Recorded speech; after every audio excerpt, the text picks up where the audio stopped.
And welcome to another round of Sports Views. Tonight I'm reviewing Toronto FC 1, New York Red Bulls 1. Toronto FC draws, gets 1 point.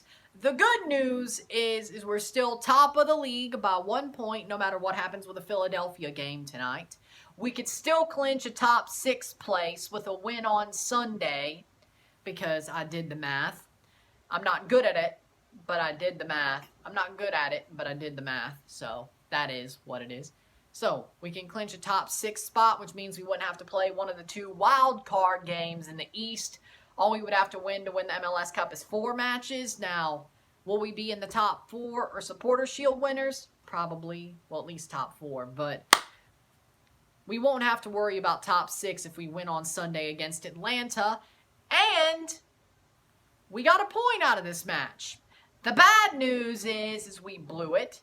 We should have scored more, and we didn't. We let ourselves get a point stolen from us. Well, actually 2, because they got 1, and then you dropped the other one because of a draw. But you get the point.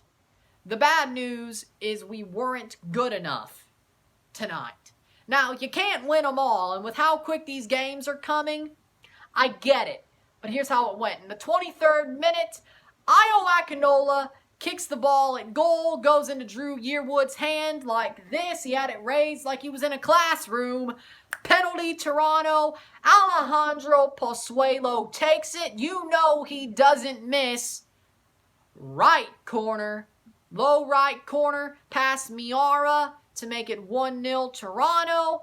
Then, in the first half, the Red Bulls had a goal by Drew Yearwood. A wonder strike off a corner. Ball rebounded back to him, but a player got into Quentin Westberg's vision. It is chalked offside. It is off. But ball don't lie, because in the 77th minute, Caden Clark, the 17-year-old, has a wonder strike outside of the box. Now, I can't fault him. I'm not mad. It was amazing. It was amazing. And if the game went how it should have for us, and we scored all the goals that we should have scored on those chances we missed, wouldn't have mattered, but it still would have been an amazing goal by Caden Clark. But it mattered because we missed every other chance we had. Pozuelo missed 3. Io missed 3. Mullen should have crossed the ball to Io late in the game. Piatti missed 1. Come on, y'all. You have to do better than that. You have to do better than that. Now, you can't win them all. I agree with that. I agree with that statement. But sometimes you just have to do better. You know you need more. You didn't get it. And Caden Clark, the youngster, props to him. He didn't feel the pressure. He just shot it. He's like, okay, I'm going to do this myself. He did it. And that's the reason why he's going to Salzburg in 2022. Because he's already good. That kid is amazing. Have to say, without a shadow of a doubt, that kid is amazing. No question. Perfect. Well, not perfect, but if he's going to Europe in 2022 and they've already said that after he got a debut goal and a second goal in this game, yeah, it's obvious. So, the stats were as follows. 15 shots for Toronto, 10 for the Red Bulls, 6 on goal for Toronto, 4 on goal for the Red Bulls, 56% possession for Toronto, 44 for the Red Bulls, 520 passes to 392 for the Red Bulls, 76% possession to 74% possession, 12 fouls to 14 fouls, 2 yellows to 3 yellows, nobody got sent off, 1 offsides to 3, or offside to 3. Offside moves. Yeah. I know I screwed up. I know. I know I said it wrong. 8 corners to 6 corners for Toronto versus the Red Bulls. We won in every stat. This is a difference to the Cincinnati game. We scraped a win when it really should have been a draw, but we didn't win anywhere else. This game, we won in every statistic that mattered stats-wise, but we drew the game. And that's because, as I said, they were pressing us hard the whole game. I thought that they were going to get tired out, and I thought that they would get cut up. No, they kept it going. And fair play to them. Fair play to the Red Bulls. They kept going. Even if they got tired, they were like, damn it, we're going to keep going. They were like the Energizer Bunny. Keep banging that drum, you know? That's exactly what they did. And I respect that. Because it's easy to think, oh, I'm tired. I've played so many games in the past 6 weeks. I could take a step back. And then you get hit. Which is kind of what Toronto did, because they really should have closed down Caden Clark. But it is exactly what happens. You think, oh, I'm tired, but no. Fighters keep going even if they're tired.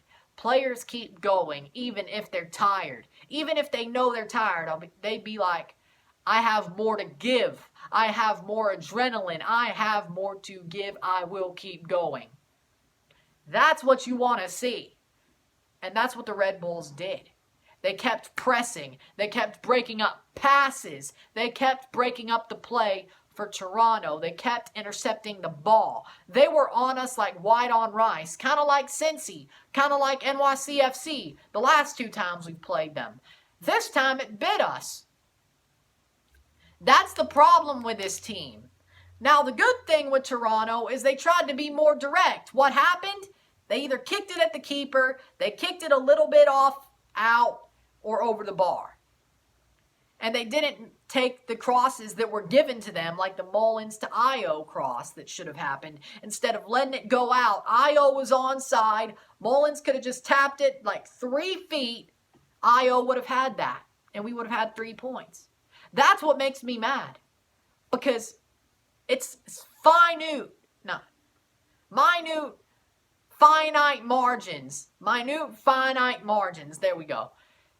It's that. Because that's all this game was minute, finite margins for us. If we shoot a little bit to the right, or we make that one cross to the player that's 3 feet to the side of us, and he's beating the center back, you're going to score a goal. We blew this. And the defense, it wasn't really their fault for once. Caden Clark hit a piss missile, scored, and the offense laid an egg after Pozuelo's penalty. Hell, before it. That's exactly what happened tonight. It is not a question of what happened tonight. And it's not the defense this time. Most draws that are heartbreaking are the defense. It's Zavaleta, it's Gonzalez, it's Simon. No, this time it was the offense laying an egg, and that normally doesn't happen with Toronto FC, even in 2018. Ever since 2015, I'll give it 14, the good era, normally it isn't our offense laying an egg. It's the defense, allowing stupid goals and stupid plays. A piss missile isn't a stupid play to allow. That can happen to anybody. Well, I won't use Chelsea as an example because Kepa, but that can happen to Liverpool with Alisson in goal. With him in goal, that can happen to Liverpool. Caden Clark could have done that to Alisson Becker, to Liverpool. That's how good that strike was. So don't come at me saying, but the defense still didn't close down Caden Clark. He could have done that to Liverpool. He could have beat Virgil van Dijk and Alisson with that shot. All right? Anybody could have got beaten by that. So don't question that. That shot was a masterstroke by Caden Clark. 17 years old. He's younger than me. By 3 years, I'm 20, almost 21. In January, this dude's on a football pitch hitting piss missiles when I was watching Toronto dominate in 2017. And screaming about it, except I should have had it on camera. Now I do. This dude's actually playing football. And about to go to Europe in a year. Hat tip to you. Hat tip to Caden Clark. Because this game, it was the offense's fault. Point blank. I'm not going to blame the defense. Omar was pretty damn good. Mavinga, good as pretty much always. Alro, amazing. Even offensively, Lorea, amazing as always. It was the offense. Endo for Piatti, not that good of a sub. Endo didn't really do much tonight. Mullins for De Leon should have been Schaffelberg. He probably would have crossed it. Mullins didn't. Should have been Schaffelberg. And by the way, where the hell is he? Because he hasn't got a game since God knows when. Like, did he even play in Orlando? Because I forgot. Is he a ghost now? Jeez. Is he a ghost now? Give Schaffelberg a chance. I was about to say Endo and Schaffelberg need a couple of chances instead of De Leon, but Endo got his. Schaffelberg, I know he's there because I saw him in the Thanksgiving All for One moment. I know he's there in Hartford. Was he on the bench? I think he was, wasn't he? Hell, Marshall Ruddy, give him a chance. Something. Now, I'm not saying De Leon is bad. He was okay. But if you're going to play somebody at the wing, give an actual winger a chance. Like, I like De Leon. He's a Swiss Army knife. But I know you don't want to mess with it too much, but it is exactly what it is. You have to experiment, especially with the other winger, because you have Piatti, and luckily he hasn't gotten hurt at all. Cholito is on point there. Keeping him healthy. Nice little shout out there. If you know, you know. If you know, you know. But I'm sure you do, but if you know, you know. He's kept him healthy. Cholito has kept Pablo Piatti healthy. Hats off to him. Amazing physio for Toronto FC, Cholito Casal. Hats off. If you know, you know. But the other side is where we need to experiment. Like, throw Endo out there for longer than 15, 20 minutes. Throw Schaffelberg out there. Not Gallardo. We know he sucks, and we know he's still going to suck. Throw Marshall Ruddy out there. Do something. Give somebody a chance besides De Leon. You don't really want to mess with it, but you still should mess with it. The offense isn't perfect. Now, on another night, if we're in a different reality, they probably would have put all those away. But guess what? We're in this reality. So they didn't put them away. Man of the match for me. Yeah, we're going to just go straight to man of the match. I said what I said. I said my piece. Man of the match for me.